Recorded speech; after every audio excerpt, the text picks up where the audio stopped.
We actually have 303 individual products in the sleep makeup range. So as you can see, we're really going for turnover of units rather than pricing the brand at a prestige level where you don't get a high turnover of units.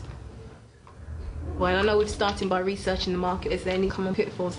What mistake to avoid? Yes, that are common with companies like ourselves who aren't based here. Supplier, don't take in consideration investment. Remember, you're coming to a continent and you need to make a big investment to put a product like that on the market. Trust me, for free it's not going to work.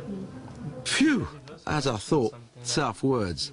There's a big lesson here. Despite Carrefour's interest, you still need a distributor like Jacob to look after your products in Brazil. But he wants big money for marketing and advertising to get the product known in the first place.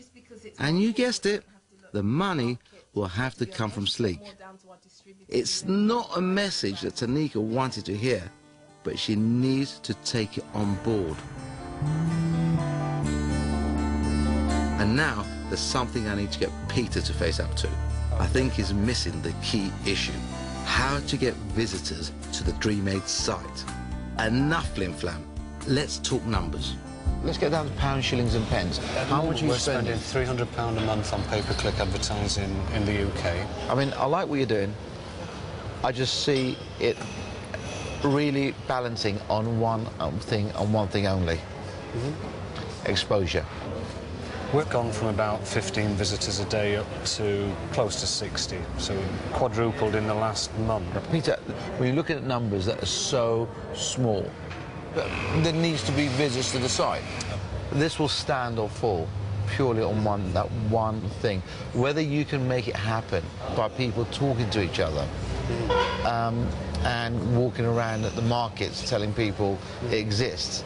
It could actually take you years, if ever at all, to actually impregnate those areas of the market that you are desperately trying to get to. Yeah. And I'd just like you to just give some thoughts to a plan B. Even if you've got the best product in the world, if no one knows about it, you're in trouble. Marketing is the key, and unfortunately for Peter, it's also the most expensive component in an internet business. And marketing is something I need to put to Tanika and Sleek's MD, James Tharrett, who's just arrived in Brazil. Now, tell me, all the big brands have come here. Some have failed miserably. So why have they failed? Well, there's been one consistent factor in the mass market chains, and that is all of the brands that have come here have not had any testing facilities on their stands ever. It's not happened in any of these stores. So I'm really concerned with us getting in there now and making a difference and making our mark. And then we will then be known as the brand that has done it. Yes, but isn't she missing that point? Products that I'm still struggling with the fact that you're going to do all that with no marketing. Well, there is marketing. There is marketing. There is marketing. Where is it? We've got guidance from, well, basically, we've only identified distributors who have in-house marketing experience. Have got No. Every distributor does marketing. No. Who's going to pay for the marketing? Well, you've got 40% for the distributor. Yeah. What's usual here is about a 5% allocation from that for marketing. Within the 40%? Yes, within the 40%. There's not enough there.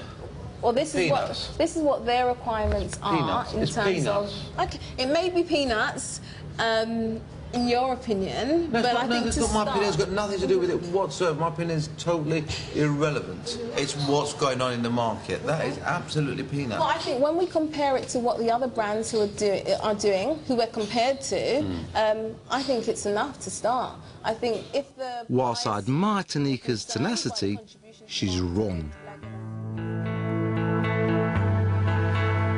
And on that cautiously optimistic note, it's farewell Brazil.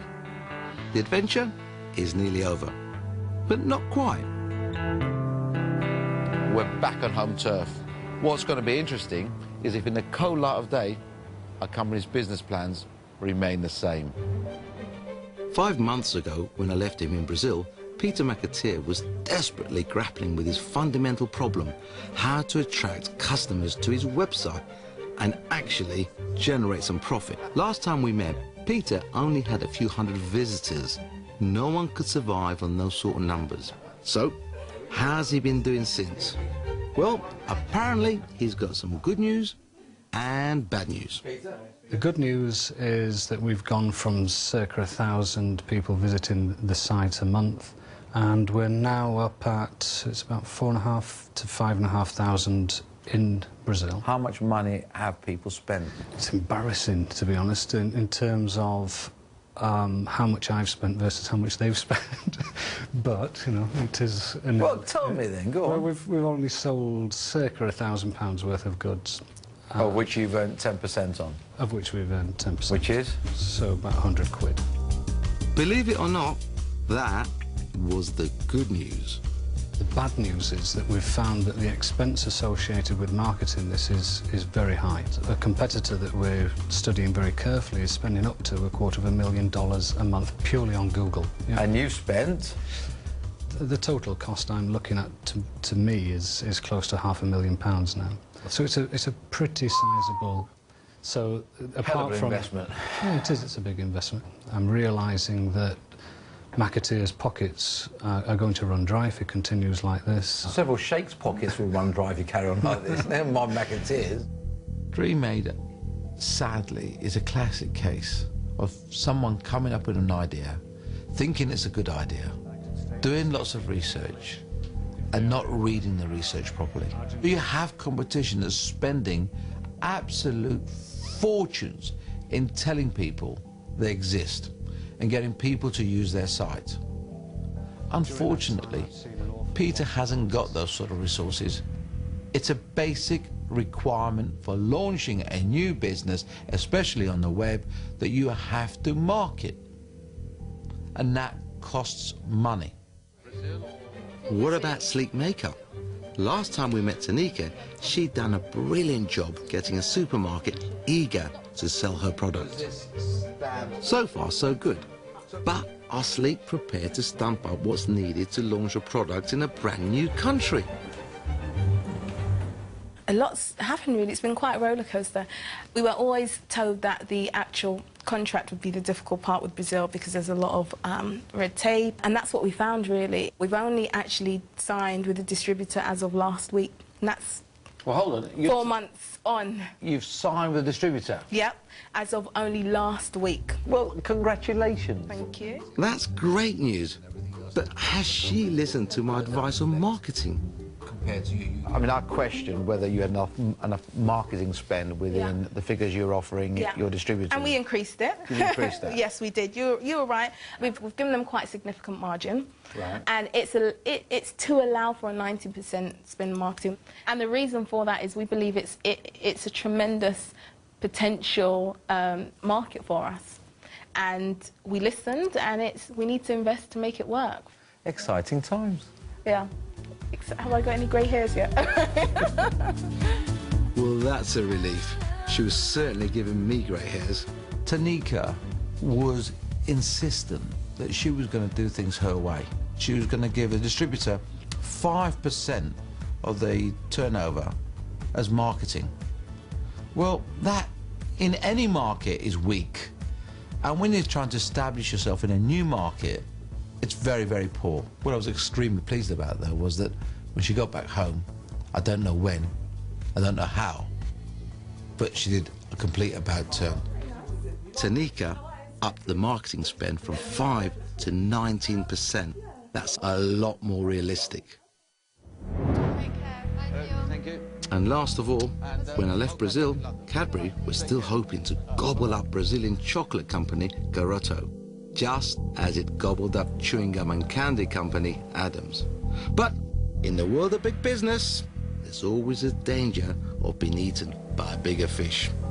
When Kraft made a hostile bid to take them over, selling chocolate in Brazil became the least of Cadbury's problems. We've got the classic case now where the predator is now being chased by a predator. Kraft now see Cadbury's as a tasty morsel. The battle for ownership of the British chocolate maker Cadbury could be over. A British name for In February 2010, Kraft finally succeeded in its 5-month battle to take over Cadbury. So, of course, the moral of that story is it doesn't matter how big you are. There is always someone out there who's bigger than you. As we've just seen, you've done your research, you've gone to a new market, your product has ticked all the boxes. Does that guarantee success? No. You must remember you're going to have to invest heavily in marketing and PR if you're going to get the country to understand your product. If you do that, your dreams could be a reality.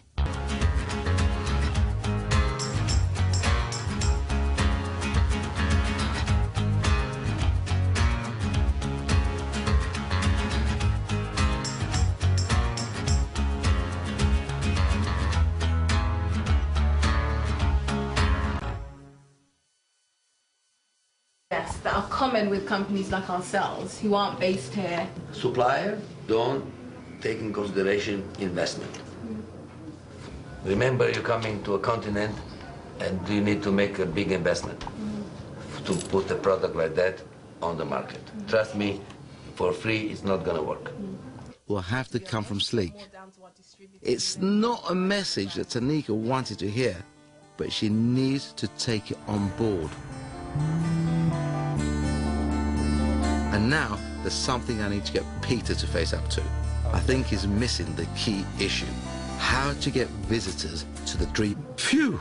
As I thought, tough words. There's a big lesson here. Despite Carrefour's interest, you still need a distributor like Jacob to look after your products in Brazil. But he wants big money for marketing and advertising to get the product known in the first place. And you guessed it, the money. We actually have 303 individual products in the Sleep Makeup range. So as you can see, we're really going for turnover of units rather than pricing the brand at a prestige level where you don't get a high turnover of units. Well, I know we're starting by researching the market. Is there any common pitfalls? What mistake to avoid? Yeah. Made sight. Enough flim-flam. Let's talk numbers. Let's get down to pounds, shillings and pence. How much are you We're spending? spending £300 a month on pay-per-click advertising in the UK. I mean, I like what you're doing. I just see it really balancing on one thing only.